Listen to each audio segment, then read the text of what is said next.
Hi, welcome to Kalkuli creation log. ನಾನಿವತ್ತು ಒಂದು 100 grams ಇರುವಂತಹ ಪ್ರಾನ್ಸ್ ಅದನ್ನು ಹೇಗೆ ಪೆಪ್ಪರ್ ಡ್ರೈ ಮಾಡ್ಕೊಳ್ಳೋದು ಅಂತ ತೋರಿಸ್ತೀನಿ.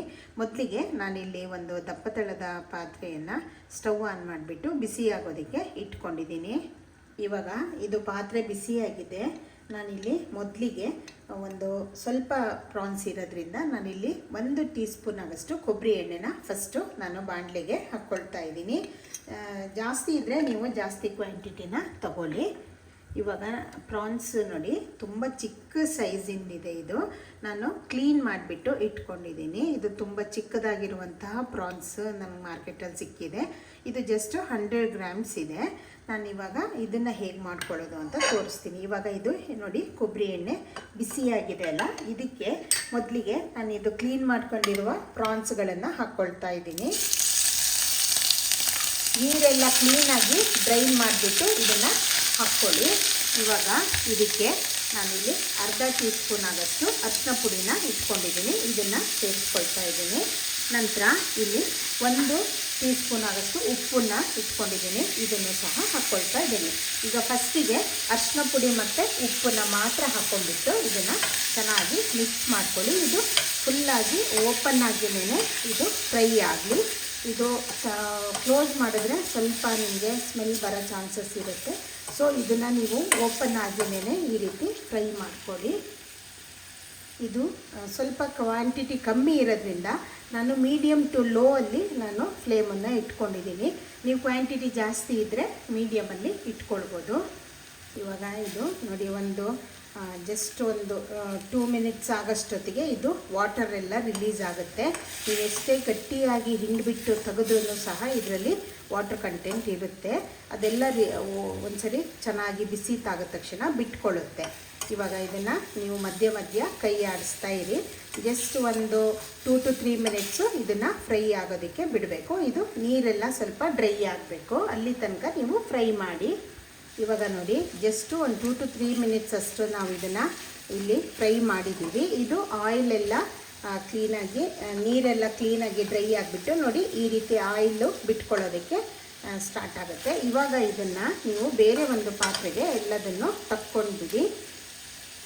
ಇವಾಗ ನಾನು ಸೇಮ್ ಪ್ಯಾನಿಗೆ ಮತ್ತೆ 1 ಟೀ ಸ್ಪೂನ್ ಆಗಷ್ಟು ಎಣ್ಣೆನ ಹಾಕ್ಕೊಂಡಿದ್ದೀನಿ. ಅದನ್ನೆಲ್ಲ ನಾನು ಇನ್ನೊಂದು ಈ ರೀತಿ ಬೌಲಿಗೆ ಟ್ರಾನ್ಸ್ಫರ್ ಮಾಡ್ಕೊಂಡ್ಬಿಟ್ಟು 1 ಟೀ ಸ್ಪೂನ್ ಆಗಷ್ಟು ನಾನು ಎಣ್ಣೆ ಹಾಕ್ಕೊಂಡು ಇದನ್ನು ಬಿಸಿ ಆಗೋದಕ್ಕೆ ಇಟ್ಕೊಂಡಿದ್ದೀನಿ. ಇವಾಗ ಎಣ್ಣೆ ಸ್ವಲ್ಪ ಬಿಸಿಯಾಗಿದೆಯಲ್ಲ, ಇಲ್ಲಿ ನಾನು ಒಂದು 4-5 ಎಸಳು ಬೆಳ್ಳುಳ್ಳಿನ ಜಸ್ಟ್ ಈ ರೀತಿ ಕ್ರಷ್ ಮಾಡಿಬಿಟ್ಟು ಇಟ್ಕೊಂಡಿದ್ದೀನಿ.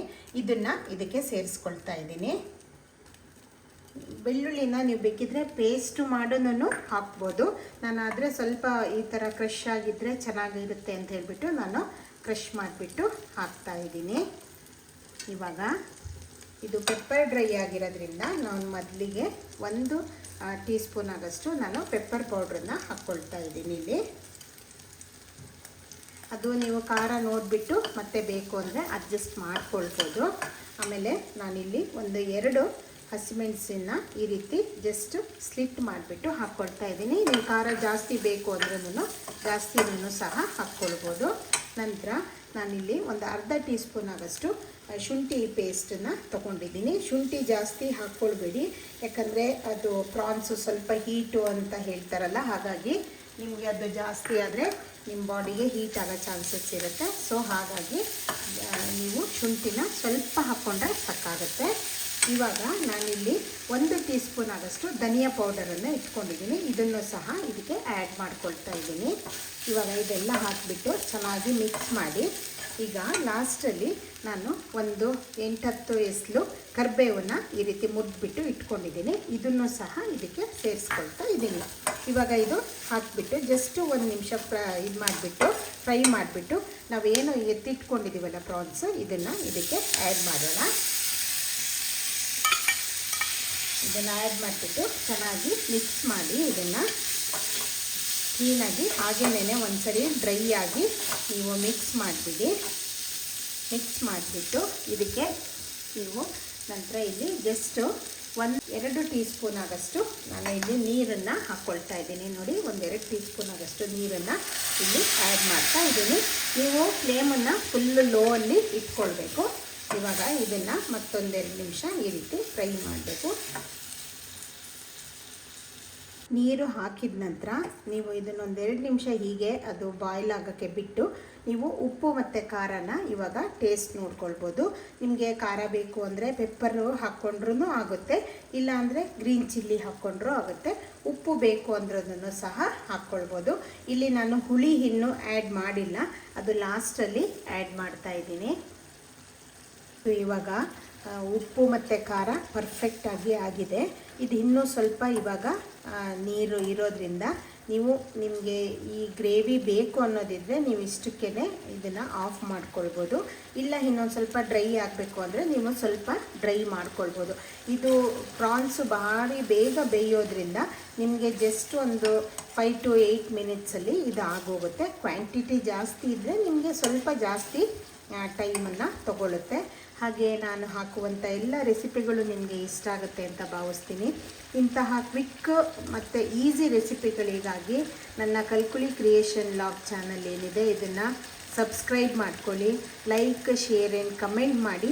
ನಾನು ಆದಷ್ಟು ಈಸಿಯಾಗಿ ಕ್ವಿಕ್ಕಾಗಿ ಎಲ್ಲರೂ ಸುಲಭವಾಗಿ ಮಾಡ್ಕೊಳ್ಬೋದು ಅಂಥ ರೆಸಿಪಿಗಳನ್ನು ತೋರಿಸೋದಕ್ಕೆ ಟ್ರೈ ಮಾಡ್ತೀನಿ. ಇವಾಗ ಇದು ನೋಡಿ ಫುಲ್ಲು ನೀರೆಲ್ಲ ಡ್ರೈ ಆಗೋಕ್ಕೆ ಸ್ಟಾರ್ಟ್ ಆಗಿದೆ. ಇವಾಗ ನೋಡಿ ಇದು ಫುಲ್ಲು ನೀರೆಲ್ಲ ಡ್ರೈ ಆಗಿದೆ. ಡ್ರೈ ಆಗಿಬಿಟ್ಟು ಇದು ಆಯಿಲೆಲ್ಲ ಒಂಥರ ರಿಲೀಸ್ ಆಗ್ತಾ ಇದೆ. ನೀವು ಕಾಣ್ತಾ ಇರ್ಬೋದು ನಿಮಗಿಲ್ಲಿ. ಇಲ್ಲಿ ನೋಡಿ ಎಷ್ಟು ಚೆನ್ನಾಗಿ ಇದು ಆಗಿದೆ. ಹಾಗೆ ಕಲ್ಲರು ಅಷ್ಟೇ ಡಾರ್ಕ್ ಆಗಿ ಬಂದಿದೆ. ಅದು ಪೆಪ್ಪರಿಂದೆಲ್ಲ ಕೋಟಿಂಗು ಇದಕ್ಕೆ ನಿಂತ್ಕೊಂಡಿದೆ. ಇವಾಗ ಇದು ಆಗಿದೆ.